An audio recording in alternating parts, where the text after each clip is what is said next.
जिस शिव महापुराण की कथा को सुनकर आपने सुना देवराज जैसा पतित हत्यारा, मातृपिता हत्यारा, पत्नी का हत्यारा, वैश्यागामी, मद्यपान करने वाला, पथभ्रष्ट, अनजाने में जिसने शिव पुराण सुनी उसका भी लाभ हो गया।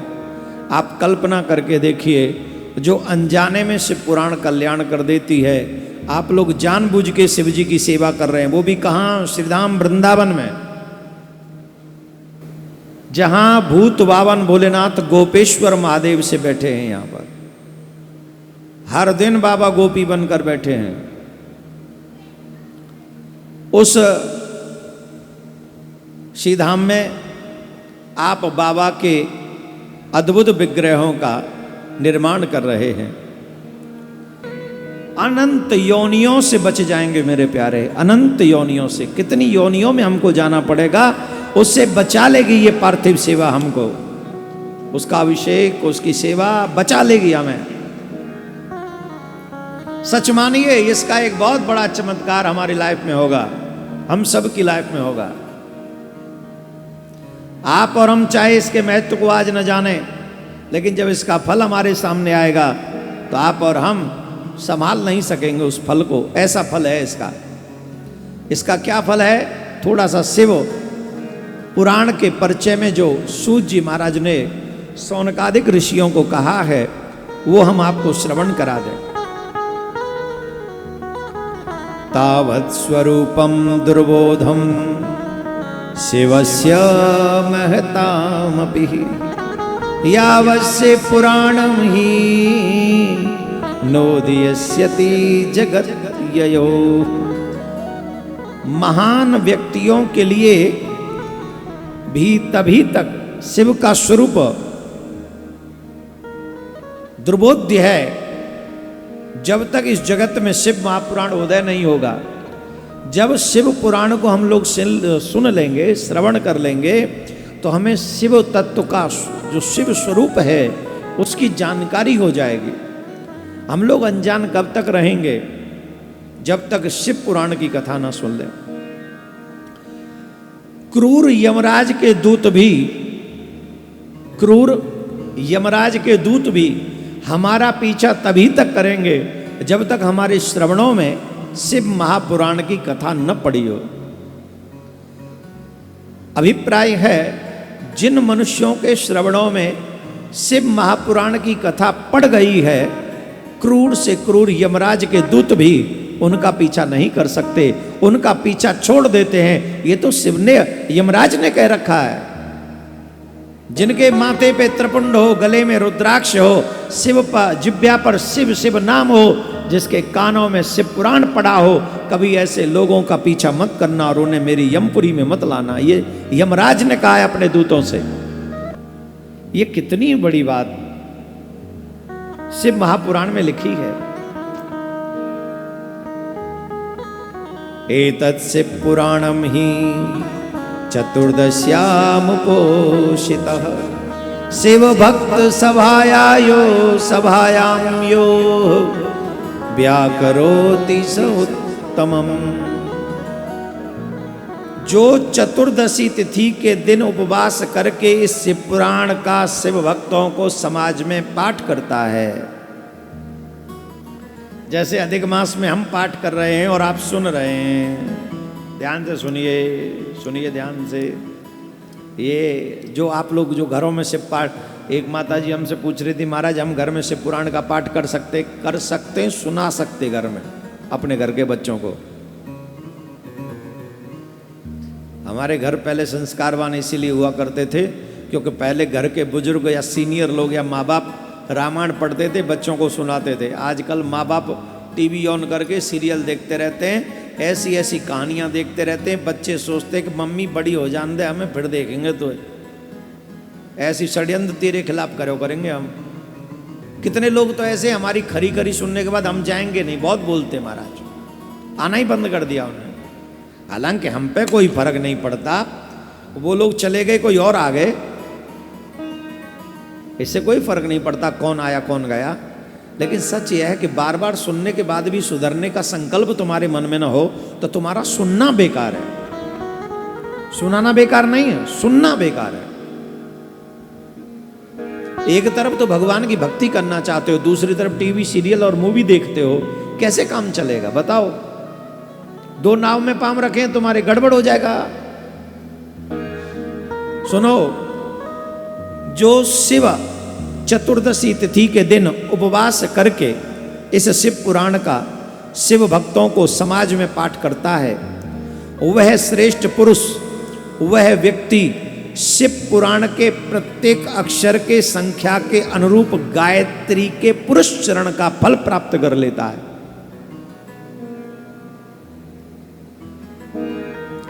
एक गायत्री का पुरुष चरण कर लेना आदमी, एक, वो नष्ट नहीं होता,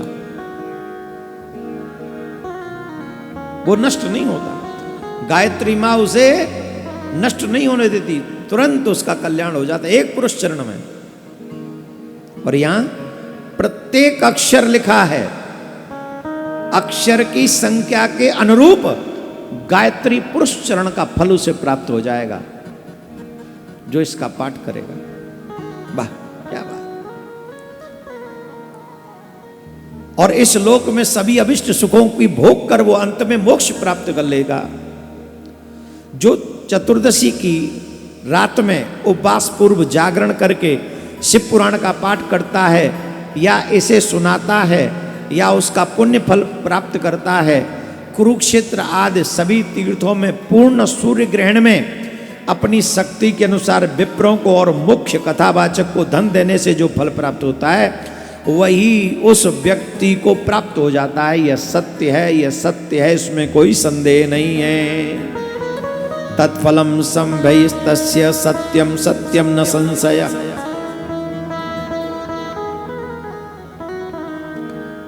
जो व्यक्ति दिन रात इससे महापुराण का गीत गाते हैं, गुणगान करते हैं, शिव पुराण की कथा करते हैं, अब दिन रात तो हम क्या कहें कर रहे हैं कि नहीं, पर इसी अधिक मास में दूसरा शिव पुराण तो चल ही रहा है। चल रहा है कि नहीं चल रहा है?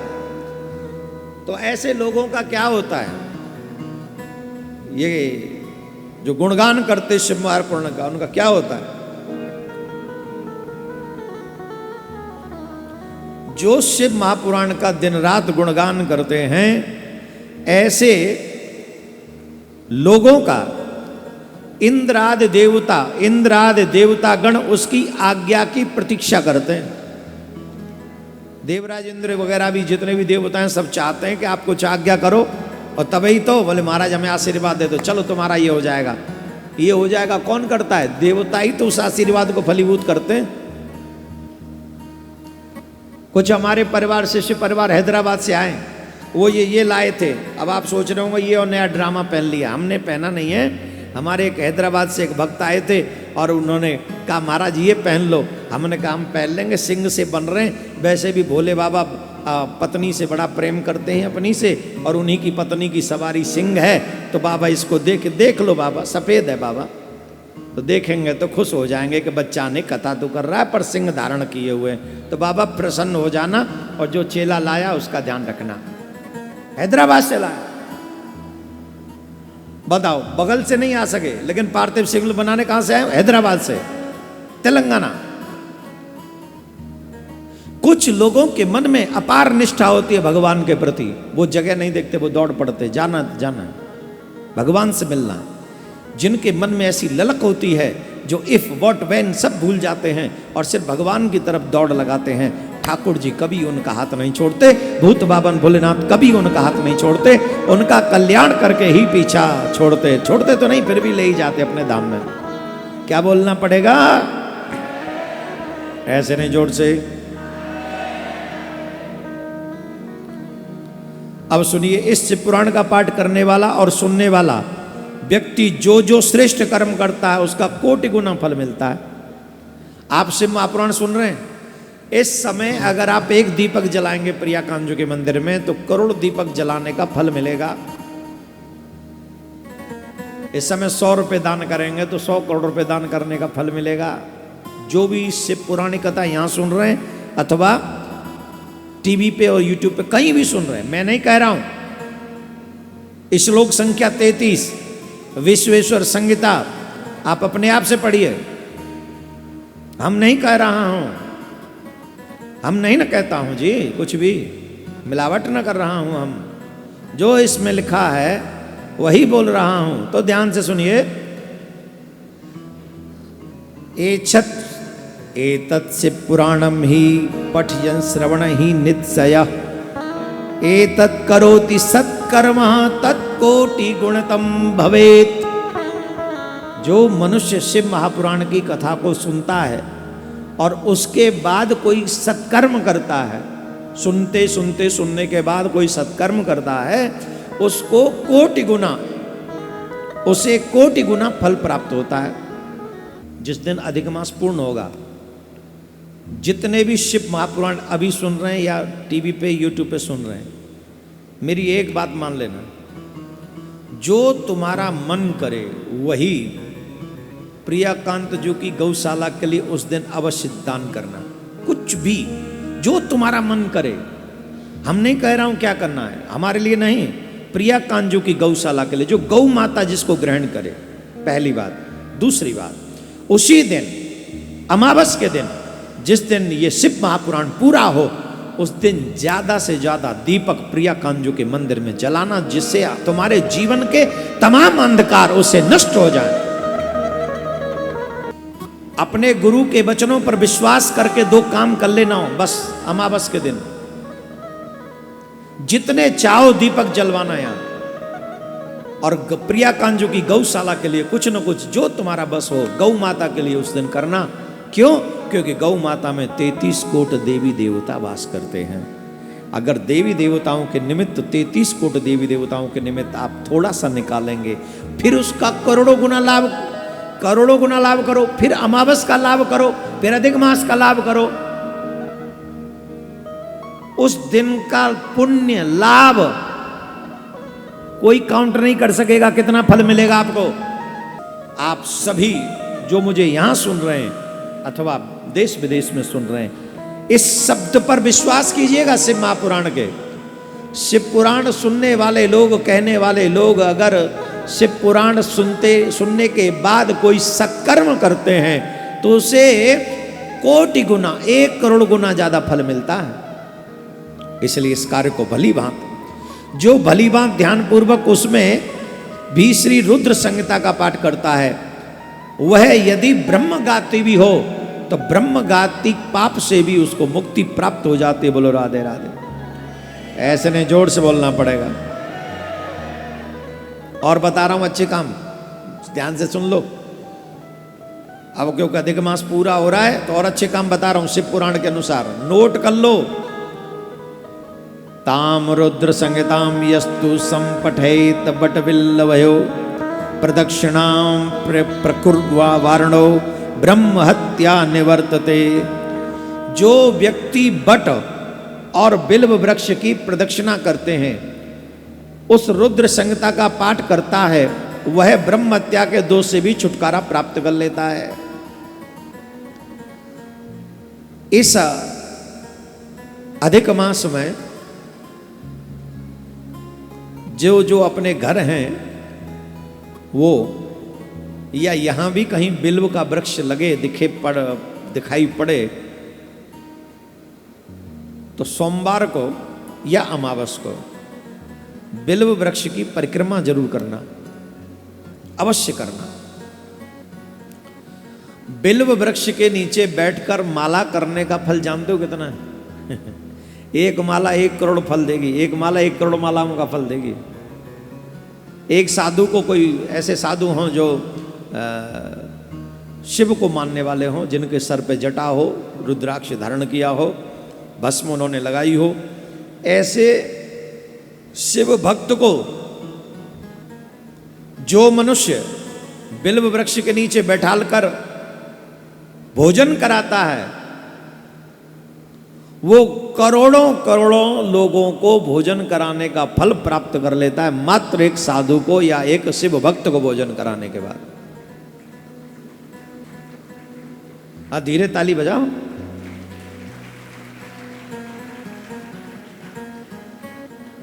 इसलिए बिल्व पत्र को, बिल्व के वृक्ष को अपने घर में लगाना चाहिए, शुभ होता है, बहुत शुभ होता है। दर्शन मात्र से, हमने आपको बोला था ना, सुना था कि नहीं? आप लोगों ने कहा सुनते कहाँ हैं आप लोग, सुन के अनसुना कर देते हैं। दर्शनम बिलपत्रस्य, दर्शन मात्र से पापों का नाश होता है बिलपत्र के। तो आप ये अवश्य चतुर्दशी के दिन निराहार रहकर जो बेल के वृक्ष के नीचे संहिता का पाठ करता है वह साक्षात शिव होकर सभी देवों से पूजित हो जाता है। चतुर्दशी के दिन सिर्फ वहां बैठकर बिलपत्र के नीचे निराहार रहकर व्रत करते हुए इस संहिता का जो पाठ करता है वो साक्षात शिव स्वरूप हो जाता है। इतना बड़ा महात्मा इस क्या नाम है, बिल्वपत्र का और शिव महापुराण का है। अब जो बाबा भोलेनाथ ने, शिव जी ने जो शिव पुराण की रचना की थी, जरा सुनो, उनकी कितनी 12 रग संहिता थी, उनके नाम सुन लो पहले, और उनमें कितने श्लोक हैं वो सुनो। एकादश रुद्र संहिता में 13,000 श्लोक हैं, कैलाश संहिता में 6,000, शतरुद्र संहिता में 3,000, कोटि रुद्र संहिता में 9,000, सहस्त्र कोटि रुद्र संहिता में 11,000, वायवीय संहिता में 4,000 तथा धर्म संहिता में 12,000 श्लोक हैं। इस प्रकार संख्या के अनुसार मूल शिव पुराण की श्लोक संख्या 1,00,000 है। कितनी है? परंतु व्यास जी ने इसे सूक्ष्म करके इसको 24,000 श्लोकों में वर्णित कर दिया था। किसके लिए? क्योंकि वो जानते थे कलयुग के लोगों के पास में समय नहीं होगा। अभी भी कितना बड़ा साधन है हमारे पास, जो लोग यहां नहीं आए वो आस्था पे कथा सुन सकते हैं। क्या सारे लोग सुन रहे होंगे? जिनके घरों में आस्था नहीं है वो YouTube पे सुन सकते हैं। क्या सारे लोग सुन रहे होंगे? नहीं सुन रहे होंगे। क्यों? कर्महीन नर पावत नाही, कर्महीन लोगों को वो संभव नहीं है, कर्महीन नहीं सुन सकते। इसका इतना बड़ा फल जो है, इतना बड़ा फल होने के लिए पहले सत्कर्म अच्छे होने चाहिए ना। कैसे ले लेगा इतना बड़ा फल? बोलो राधे राधे। शिवेन कल्पितम पूर्वम पुराणम ग्रथ संख्या शतकोटि प्रमाणम ही पुरा पृष्ठो सुवस्त्रतम। ये शिव महापुराण की महिमा का वर्णन किया गया है शिव महापुराण में।